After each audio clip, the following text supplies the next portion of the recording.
What's up guys, Ballistic here. I'm going to be showing this Azio MGK1 keyboard, gaming keyboard.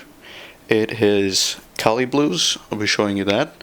And this is not the, keep in mind this is not the brown version, because the brown would have a dash there. So let's get into it. Alright, so what comes in the box is the keyboard, of course.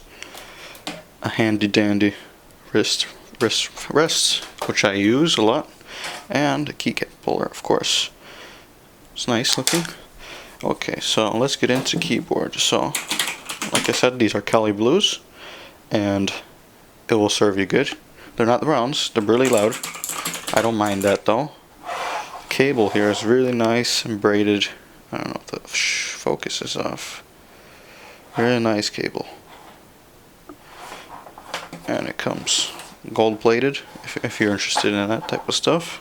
Some features about this keyboard: it's backlit, of course. It's white LEDs, really looks professional and everything. You can't change the color or anything, but I'll show you some of the key combinations you're going to need for that. So here I'll demonstrate how to turn on the lights. So you find this FN button right here, and you press that, and then you press F12 right there, and this gives you reactive lights.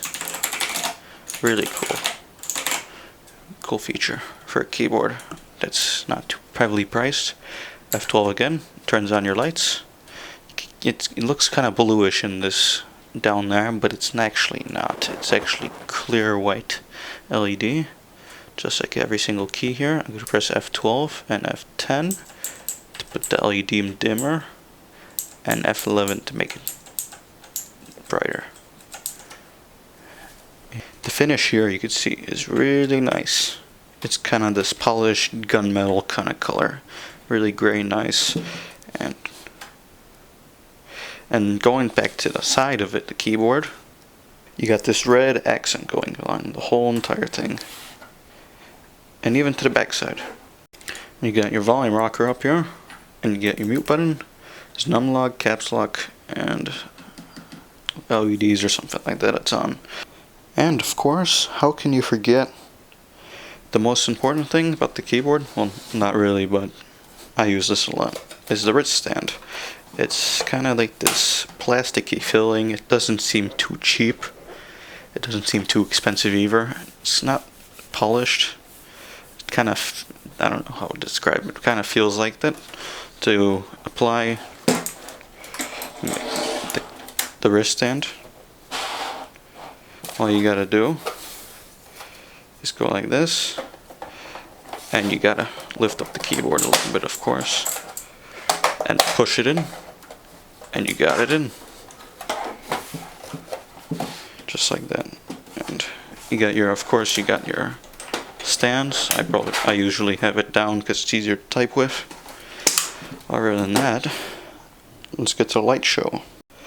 I'm going to show you when you turn it on, or when you turn on your computer, what's going to happen. You won't be able to see, it's pretty dark right now. I'm going to plug it in, and you're going to see that it goes just like that.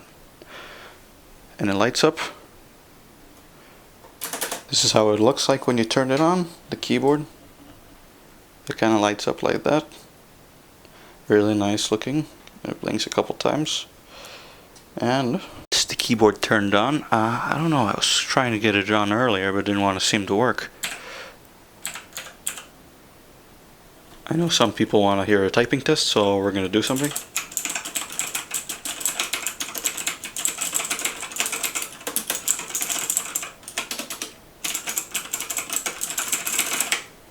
Another point to make is the spacebar. Enter key, shift, enter, and backspace have different. They don't have this clear tactile sound to it like these keys, because these guys have the. They use the a metal rod, kind of like right here, so it pops back right up. Same with enter, shift, and these keys. It's to use the keep puller. It's simple. You take it in your finger like this. Put it around there, and then find your key you want to put it in, slide it down, both sides should snap, and lift it up vertically and pull it off. There's your key, and you got your Kali Blues, and I'll show you, those are Kali's. I don't know if you could read that in the camera, but it says Kali right there. And the LED's right above that. So, really nice tactile feeling.